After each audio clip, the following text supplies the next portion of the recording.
വാങ്ങരുത് വാങ്ങരുത് വാങ്ങരുത്. കടം വാങ്ങാതെ പിന്നെ ഞാൻ എന്ത് ചെയ്യും? ഞാൻ ഒറ്റാം തടി ആയിരുന്നപ്പോഴേ ഈ ശമ്പളം കൊണ്ട് ഒന്തിരുട്ടിയാ പോയിക്കൊണ്ടിരുന്നത്. പിന്നെ ഇപ്പോഴത്തെ കാര്യം പറയണോ? ജയപ്രഭയുടെ മേക്കപ്പിനും ആഹാരത്തിനും വേണം ഈ കിട്ടുന്ന ശമ്പളത്തിന്റെ പകുതി. ദോഷം പറയരുതല്ലോ. എന്റെ ജയലക്ഷ്മിക്ക് മേക്കപ്പിലും ആഹാരത്തിലും ഒരു ഭ്രമവുമില്ല. അവളുടെ വീക്കിനെസ് സാരി സിനിമയാണ്. ഓ, ഇപ്പോഴത്തെ സിനിമാ ടിക്കറ്റിന്റെ റേറ്റ് വെച്ച് നോക്കുമ്പോ ഞാൻ കൊട്ടകെ കൊടുത്ത കാശ് കൊണ്ട് ചെറിയൊരു ഹോട്ടൽ തുടങ്ങാമായിരുന്നു. പറഞ്ഞിട്ട് എന്താ കാര്യം? അവളുടെ അച്ഛൻ കല്യാണത്തിനൊടുത്ത ആഭരണങ്ങൾ മുഴുവൻ ബാങ്കിൽ നിന്ന് കണക്ക് പഠിക്കുക. അതാ ഞാൻ പറഞ്ഞത്, നമുക്ക് 3 പേർക്കും ധാരാളം കടങ്ങളുണ്ട്. ശരിയല്ലേ? ശരിയാണ്. നമ്മുടെ ഇപ്പോഴത്തെ വരുമാനം വെച്ച് ഈ കടങ്ങളൊന്നും അത്ര പെട്ടെന്ന് വീട്ടാൻ പറ്റില്ല. അതും ശരിയല്ലേ? വളരെ ശരിയാണ്. അതുകൊണ്ട് നമ്മുടെ തൊഴിൽ അഭിവൃദ്ധിപ്പെടുത്തണം. സുധാകരേട്ടൻ അവിടെ ഇവിടെയൊക്കെ പോയി കഞ്ഞിയും കറിയും വെച്ച് കൊടുക്കുന്നതിനേക്കാൾ സ്വന്തമായിട്ടൊരു ഹോട്ടൽ തുടങ്ങുന്നത് ലാഭമാവില്ലേ? സംശയം എന്ത്? 10 ഇരട്ടി ലാഭം. ഞാനൊരു ഓട്ടോമൊബൈൽ സ്പെയർ പാർട്ട് ഷോപ്പ് തുടങ്ങിയാൽ എനിക്കുണ്ടാവും മെച്ചം. അപ്പൊ ഞാൻ എന്ത് ചെയ്യും? സ്വന്തമായിട്ട് മുനിസിപ്പാലിറ്റി തുടങ്ങണം. ഞങ്ങളുടെ രണ്ടുപേരുടെയും ബിസിനസ്സിൽ തങ്കക്കൂട്ടിനെ കൂടെ ഞങ്ങൾ പാർട്ട്ണർ ആക്കും. മുനിസിപ്പാലിറ്റി എന്നുള്ള കാശും കിട്ടും, ഞങ്ങളുടെ ലാഭത്തിന്റെ വിഹിതവും കിട്ടും. ഇങ്ങനെ മനപ്പായസം കുടിച്ച് വയറ് വീർപ്പിക്കരുത്. ചെറിയ ഹോട്ടൽ, സ്പെയർ പാർട്സ് കട, ഇതൊക്കെ സ്വപ്നം കാണാൻ കൊള്ളാം. ഇതിന് പുത്തനാര് വരും? തോക്കിക്കയറി വെടിവെക്കരുത്. ഇന്നത്തെ അവസ്ഥയിൽ നമ്മളെ സാമ്പത്തികമായി സഹായിക്കാൻ ഒരാൾക്ക് കഴിയും. അതാരാ? നമ്മുടെ അമ്മായി അപ്പൻ സാക്ഷാൽ ശ്രീമാൻ അർജുനൻ പിള്ള. ചെന്ന് ചോദിച്ചാ മതി, പെട്ടി പറഞ്ഞ് എന്നെ എടുത്ത് തരും. കെട്ടായിട്ട് കല്യാണം കഴിഞ്ഞിട്ട് ഒരു അണ്ടർവെയർ പോലും ഇതുവരെ മേടിച്ചു തന്നിട്ടില്ല. പിന്നെ നമ്മൾ നേരിട്ട് എന്ന് അമ്മാവനോട് കാശ് ചോദിക്കണമെന്നല്ല പറഞ്ഞത്. പിന്നെ എങ്ങനെ? എഴുത്തയക്കണോ, കമ്പി അടിക്കണോ, അതോ കൊറിയർ പയ്യന്മാരെ പറഞ്ഞു വിടണോ? അതൊന്നും വേണ്ട. പിന്നെ നമ്മുടെ ഭാര്യമാരെ കൊണ്ട് ഈ വിഷയം അമ്മാവന്റെ മുമ്പിൽ അവതരിപ്പിക്കണം. എത്രയായാലും അവരങ്ങേരുടെ മക്കളല്ലേ. കാര്യങ്ങൾ പറഞ്ഞ് മനസ്സിലാക്കുമ്പോ അങ്ങേരുടെ മനസ്സ് അലിയാണ്ടിരിക്കില്ല. ഭാര്യമാരോട് പറഞ്ഞാൽ മതി, ഉടനെ ചെന്ന് ചോദിക്കില്ല. ചോദിപ്പിക്കണം. അതിനാദ്യം അവരെ കയ്യിലെടുക്കണം. സ്നേഹം കൊണ്ട് പൊതിയണം, ശ്വാസം മുട്ടിക്കണം. ഭർത്താക്കന്മാരുടെ സ്നേഹത്തിന്റെ മുന്നിൽ അലിയാത്ത ഭാര്യമാർ ആരുണ്ട്? അപ്പൊ ഇപ്പൊ നമ്മൾ സ്നേഹം കൊടുക്കുന്നില്ലെന്നാണോ സാറ് പറയുന്നത്?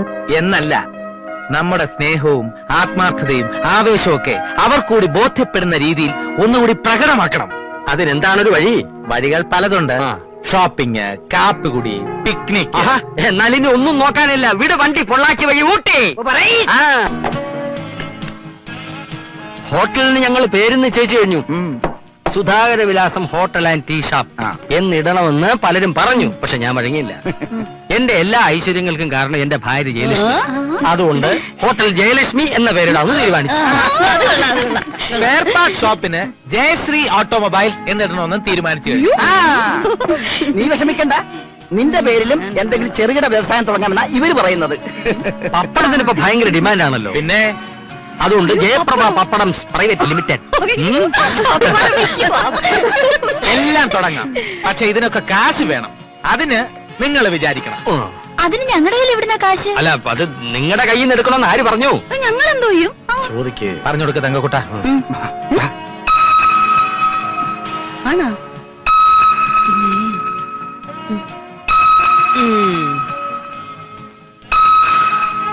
ആഹാ, അത് ശരി. കാളകള് വാല് പൊക്കുന്ന കണ്ടപ്പോഴേ ഞങ്ങൾക്ക് തോന്നി.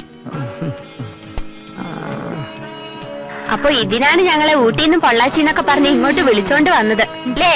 അതിനും കൂടിയാണ് എന്ന് പറയുന്നതാവും ശരി. അല്ല, ഞങ്ങൾ ഈ പറയുന്ന കാര്യങ്ങൾ ന്യായമല്ല എന്ന് നിങ്ങൾക്ക് തോന്നുന്നുണ്ടെങ്കിൽ, ഞങ്ങളുടെ സ്നേഹം ആത്മാർത്ഥമല്ല എന്ന് നിങ്ങൾക്ക് തോന്നുന്നുണ്ടെങ്കിൽ ഇത് അമ്മാവനോട് അവതരിപ്പിക്കണ്ട. അയ്യോ, എല്ലാ കാര്യത്തിനും ഞങ്ങൾ നിങ്ങളുടെ കൂടെ ഉണ്ടാവും. ഉറപ്പാണല്ലോ?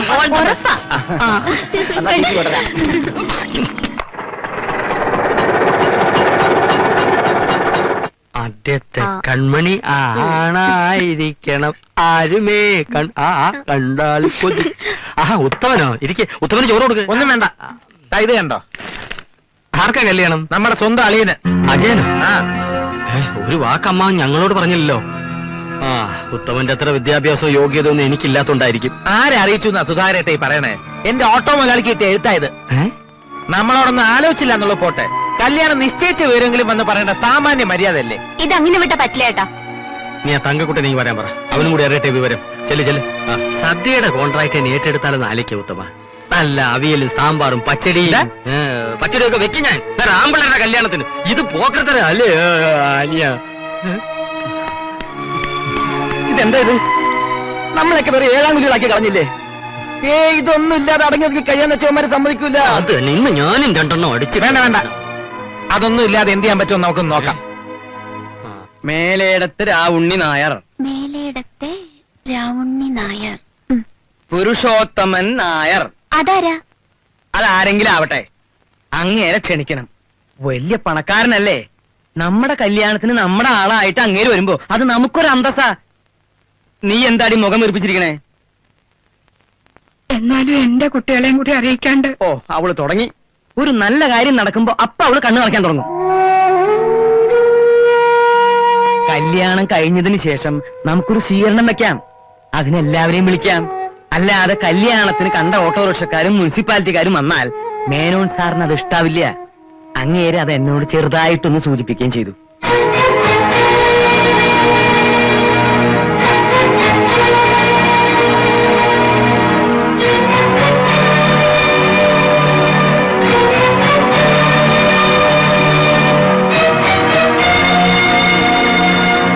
എന്താ എല്ലാവരും കൂടെ? എന്താ ഒന്നും മിണ്ടാത്തെ? ഞങ്ങളെ മരുമക്കളായിട്ട് അംഗീകരിക്കണ്ട. പക്ഷെ ഇവര് മക്കളാണെന്നുള്ളത് നിങ്ങൾക്ക് നിഷേധിക്കാൻ പറ്റുമോ? അയ്യോ, എന്താ ഇങ്ങനെയൊക്കെ? സ്വന്തം അളിയന്റെ കല്യാണക്കാര്യം നാട്ടുകാര് പറഞ്ഞിട്ടാണോ ഞങ്ങൾ അറിയേണ്ടത്? ഞാനൊന്ന് പറഞ്ഞോട്ടെ സുധാകര. ഒന്നും പറയണ്ട. സ്റ്റാൻഡേർഡ് ഇല്ലാത്ത ഞങ്ങളോട് സംസാരിക്കാൻ അമ്മാവിന്റെ നാണക്കേടുണ്ടാവും. കെട്ടിച്ചയച്ചതോടെ എല്ലാ ബന്ധങ്ങളും തീർന്നു എന്ന് കരുതിയല്ലേ? അമ്മയ്ക്കെങ്കിലും ഒരു വാക്ക് പറയായിരുന്നില്ലേ? ഇങ്ങനെ 3 മക്കളില്ലെന്ന് നിങ്ങൾ കരുതിയാ മതി. വാ, നമുക്ക് പോവാം. വാ ചേച്ചി. നിൽക്ക്. എല്ലാവരും പറഞ്ഞു കഴിഞ്ഞില്ലേ? നിങ്ങളുടെയൊക്കെ വിഷമം എനിക്ക് മനസ്സിലാക്കാവുന്നേ ഉള്ളൂ. നിങ്ങൾ ഇത്രയ്ക്കൊക്കെ അല്ലേ പറഞ്ഞുള്ളൂ. നിങ്ങളുടെ സ്ഥാനത്ത് ഞാനായിരുന്നുവെങ്കിൽ അമ്മായിയപ്പന്റെ ചെകിട്ട് തുറന്ന് പൊട്ടിച്ചേനെ.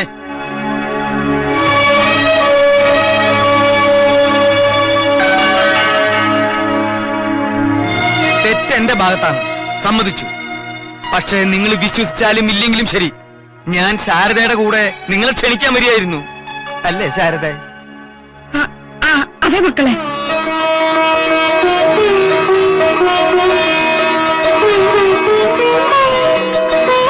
നിങ്ങളോട് ഞാൻ കുറച്ച് കൂടുതൽ സ്വാതന്ത്ര്യം എടുത്തുപോയി. എന്നോട് ക്ഷമിക്കൂ കുട്ടികളെ. ക്ഷണിക്കാൻ അല്പം വൈകിയെന്ന് കരുതി നിങ്ങളുടെ സ്വന്തം മളിയനൊരു നല്ല ഭാവി ഉണ്ടാകുന്നതിന് നിങ്ങൾ തടസ്സം നിൽക്കോ? എന്താ അമ്മാവ് ഇങ്ങനെയൊക്കെ പറയുന്നത്? സ്വന്തം അനിയന്റെ കല്യാണം പോലെ ഞങ്ങൾ എല്ലാവരും ചേർന്ന് നടത്തി തരില്ലേ? എവിടെയാ സുധാകരൻ? ഞാനിവിടെ ഉണ്ട് അച്ഛാ. തങ്കക്കൂട്ടനോ? ഞാനിവിടെ ഉണ്ട്. ഉത്തമ? ഞങ്ങൾ എല്ലാവരും അമ്മാവന്റെ കൂടെ ഉണ്ട്. ഈശ്വരാ.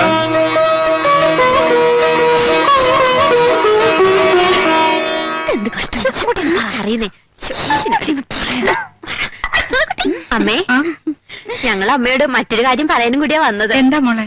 സുധാരേട്ടന് ഒരു ഹോട്ടൽ തുടങ്ങാൻ പരിപാടി ഇട്ടിട്ടുണ്ട്. ആണോ? നല്ല കാര്യമാണല്ലോ. ഹോട്ടലിന് പേര് വിട്ടു, ഹോട്ടൽ ജയലക്ഷ്മിന്ന്. പിന്നെ ഉത്തമേട്ടനും പുതിയ ചില പരിപാടികളൊക്കെ ഉണ്ടെന്ന്. അതെന്താ? ഒരു വർക്ക്ഷോപ്പ്, ആഹാ, ജയശ്രീ ഓട്ടോമൊബൈൽസ്. അമ്മേ, നമ്മുടെ ആളിനും ചില പരിപാടികളൊക്കെ ഇല്ലാതില്ല. പക്ഷെ അമ്മ സഹായിച്ചാൽ നടക്കും. അതെ അമ്മേ. ഞാനോ? അതെ അതെ, അച്ഛനോട് പറഞ്ഞ അമ്മ ഓരോ ലക്ഷം രൂപ വീതം ഞങ്ങൾക്ക് വാങ്ങിച്ചു തരണം. ഞങ്ങളുടെ അമ്മയല്ലേ? ഒരു നല്ല കാര്യത്തിനല്ലേ? അമ്മ പറഞ്ഞു നോക്കാം.